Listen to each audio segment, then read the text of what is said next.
बदलापुर में एक स्कूल के अंदर लेडीज़ टॉयलेट में 2 बच्चियों से यौन उत्पीड़न मामले में बवाल मचा है। मामले में पुलिस ने अक्षय शिंदे नाम के सफाई कर्मी को पोक्सो और बीएनएस की अन्य धाराओं में गिरफ्तार किया है।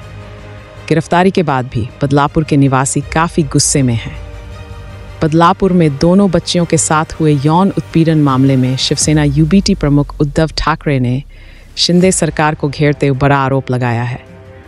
उद्धव ठाकरे ने कहा, बदलापुर ही नहीं, देश में कहीं भी ऐसी घटनाएं नहीं होनी चाहिए। हम शक्ति विधेयक पारित करने जा रहे थे, लेकिन हमारी सरकार गिरा दी गई।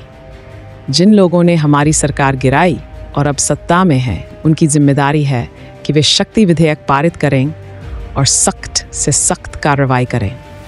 वहीं आगे उद्धव ठाकरे ने कहा कि मुझे पता चला है कि जिस स्कूल में ये घटना हुई है वह भाजपा के लोगों का है, लेकिन मैं इस मामले में राजनीति नहीं करना चाहता। इसलिए जो भी दोषी हैं, चाहे वह भाजपा कार्यकर्ता हो या कोई और, उसके खिलाफ सख्त कार्रवाई होनी चाहिए। बदलापूरमध्ये जी दुर्दैवी घटना घडलेली आहे, या घटना हल्ली संपूर्ण देशात वारंवार घडत आहेत आणि आपल्याकडे कशी हाणडी पद्धत सुरू झालेली आहे की ठराविक राज्यातल्या ठराविक घटनांचं राजकारण केलं जातंय। माझं मत असं आहे, आज संजय राऊत यांनी सामनाच्या अग्रलेखात पण लिहिलेलं आहे, एका बाजूला आपण लाडकी बहीण म्हणत असताना, योजना आणत असताना, या बहिणीच नव्हे तर त्यांच्या छोट्या छोट्या मुली सुद्धा आपल्या राज्यात असुरक्षित आहेत, त्यांच्यावरती अत्याचार होत आहेत आणि आपण कुठला तरी एखादा विषय घेऊन म्हणजे एखाद्या राज्यात झालेली घटना नाही, देशात कुठेही अशी घटना घडता कामा नये आणि या घटनेला जे कोणी गुन्हेगार जबाबदार असतील त्यांना तर लवकरात लवकर केस चालवून मग ती फास्ट ट्रॅक म्हणा किंवा काही म्हणा। आपल्याला अनुभव आहे की गेल्या काही वर्षांपूर्वी दिल्लीमध्ये निर्भया कांड झालं होतं।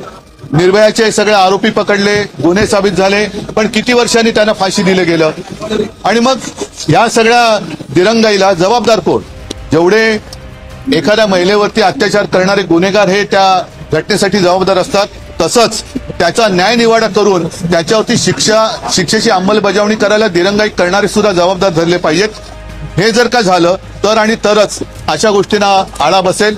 तूर्त मी एवढंच म्हणेन की अशा घटनेचं राजकारण न करता, जसं आता हाथरस, उन्नाव, त्याच्यानंतर राजस्थानमध्ये काय घडलं, आता बदलापूरमध्ये घडलं, अगदी कुठेही काही घडलं तरी ते सुट्टा कामा नये।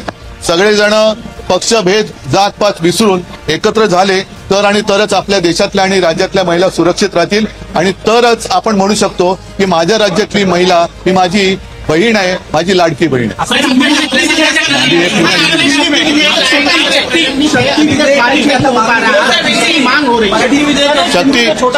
शक्ती जे विधेयक आम्ही आणू इच्छित होतो त्याचा मसुदा जवळपास तयार झाला होता। सर्वांना कल्पना आहे की त्यावेळेला अधिवेशनं होती ती 1-2 दिवसाची होत होती, कारण त्याला कोरोना होतं। पण हे बिल आम्ही आणू शकलो नाही कारण आमचं सरकार गद्दारी करून पाडलं गेलं।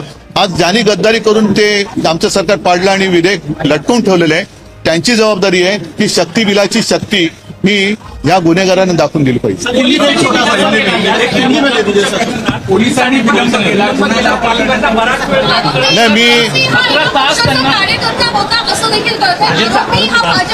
मला तर असं कळलं की ती शाळा सुद्धा भाजपच्या लोकांशी संबंधित होती। मी याच्यात राजकारण नाही आणत, पण इतर ठिकाणी सुद्धा कोणी राजकारण करू नये। याच्यामध्ये कोणताही कार्यकर्ता असला, अगदी भारतीय जनता पक्षाचा असला तरी विनाविलंब त्याच्यावरती कारवाई झाली पाहिजे, कारण नाहीतर एक घटना घडतात। काही दिवसापूर्वी आपल्याकडे वरळीला ते हिट अँड रन झालं होतं, काय त्याचं नाव, मीर शहा, आता तो सुद्धा असाच होता ना, त्या महिलेला फरफटत त्यांनी नेलं। आता पुढे काय झालं तर त्याच्याकडनं पण निबंध लिहून घेतला।